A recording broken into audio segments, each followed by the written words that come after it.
Did you know that Pocahontas saved the life of an English explorer named John Smith? What about her marriage to a tobacco farmer named John Rolfe? Or how she traveled to England and died there at the age of 21? Matoaka, better known as Pocahontas, was a Native American woman from the Powhatan tribe who lived in the early 17th century during the first days of the English colony at Jamestown, Virginia. Was born around the year 1596. Her father was the chief of the Powhatan Confederacy, a collection of at least 30 chiefdoms bound together through kinship ties and alliances. She witnessed their struggles to adapt to the unfamiliar environment, and some of the Englishmen began trading with the native population. Soon after, Pocahontas is said to have met an English explorer named John Smith, who had been injured during an earlier encounter with the Native Americans. But soon after, she left again, this time traveling to Henricus, a new English settlement near present-day Chester, Virginia. They arrived in late August to great fanfare and were presented to King James I as a civilized savage. And her family moved to Gravesend in Kent, where her husband, John Rolfe, had been given a house. Pocahontas's life has been the subject of many books, plays, poems, and songs, as well as films and television shows. And be sure to subscribe so you don't miss any of our future videos. I've been your host. See you next time. She is perhaps best known as the subject of Disney's animated film Pocahontas, which was released in 1995. In the film, Pocahontas is portrayed as a strong-willed Native American woman who falls in love with an English explorer named John Smith. However, the film takes significant creative liberties with the historical record and has been criticized for its portrayal of Native Americans and its depiction of events surrounding Pocahontas' life.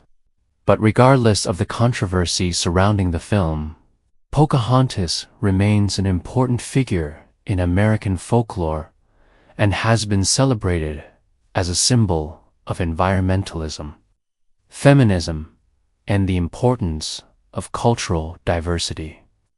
Some historians argue that Pocahontas should be remembered as a Native American woman who was caught between two cultures and tried to forge a path to peace between the English colonists and her people.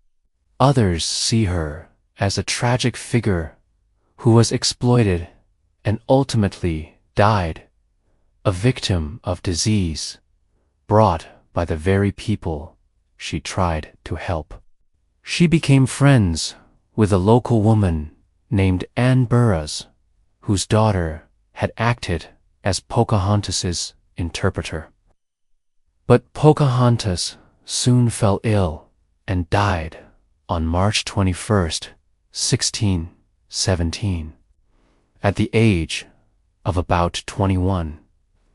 The exact cause of her death is unknown, but it is believed that she may have contracted an infectious disease brought back from the New World, or died from complications related to pregnancy. She was buried in the chancel of the Church of St. George in Gravesend. The original tombstone was lost, but a replica now marks her grave. Her son, Thomas Rolfe, later emigrated to Virginia and became a wealthy landowner. And her daughter, Anne, married a clergyman and lived in England. Pocahontas wore an elaborate gown and a necklace made of white beads and was paraded around London in a procession that included trumpets and other musicians. She was exhibited in a theatrical performance called The Adoration of the Savage, which depicted her conversion to Christianity and her role in bringing peace between the English and the Native Americans. However, the reality of her situation was far different. She was essentially a pawn in a political game, being used to promote the colony and garner support for its continued funding. While in England, Pocahontas also met with important figures such as Robert Percy, the Bishop of London, who baptized her and gave her the name Rebecca.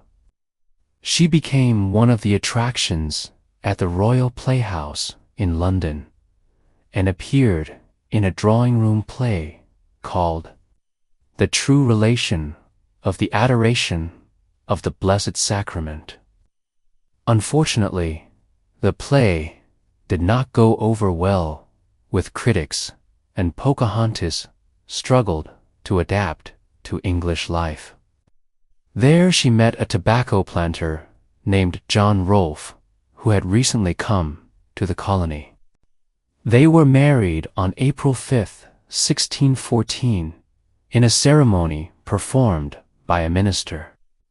The marriage between Pocahontas and John Rolfe was an important event because it symbolized a temporary peace between the English colonists and the Powhatan people.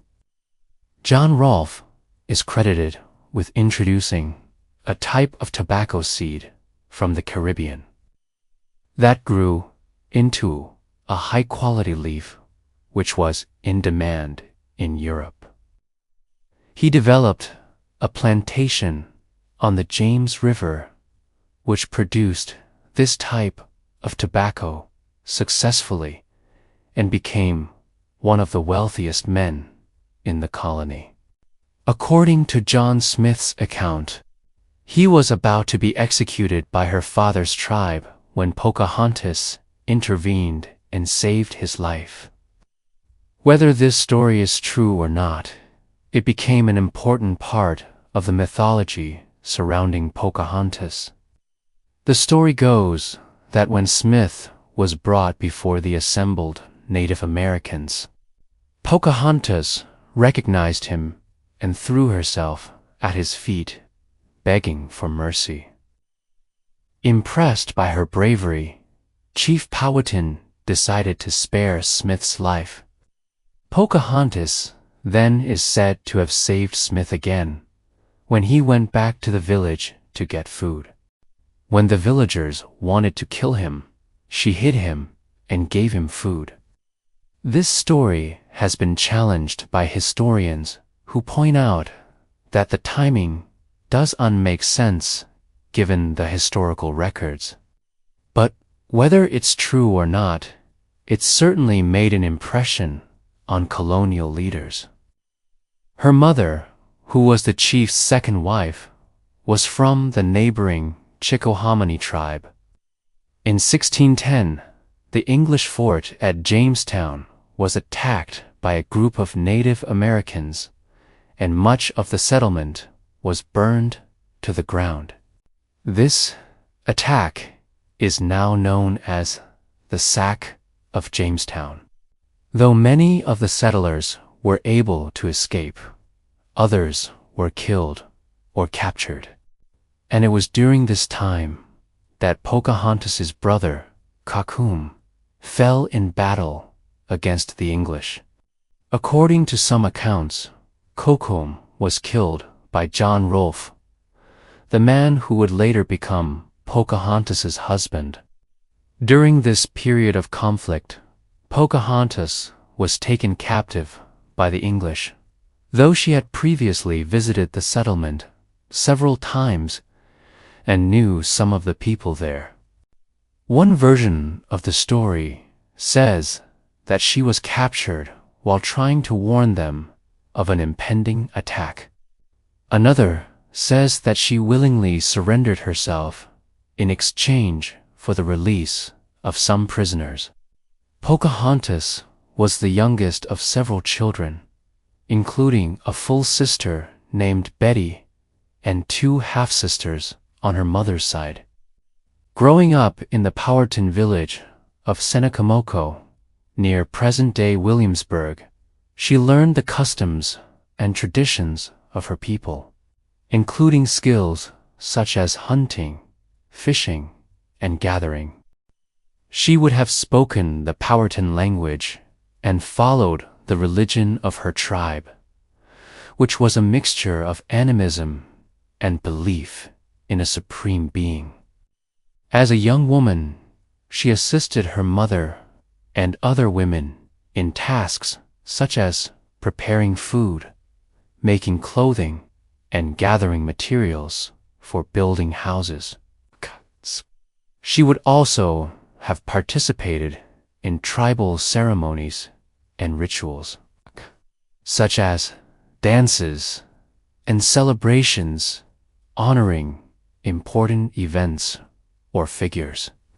She is most famous for her relationship with English settler John Smith and her subsequent marriage to tobacco planter John Rolfe, which helped ease tensions between the English colonists and the native population. But today, we're going to look beyond those well-known facts and explore some lesser-known details about her fascinating life.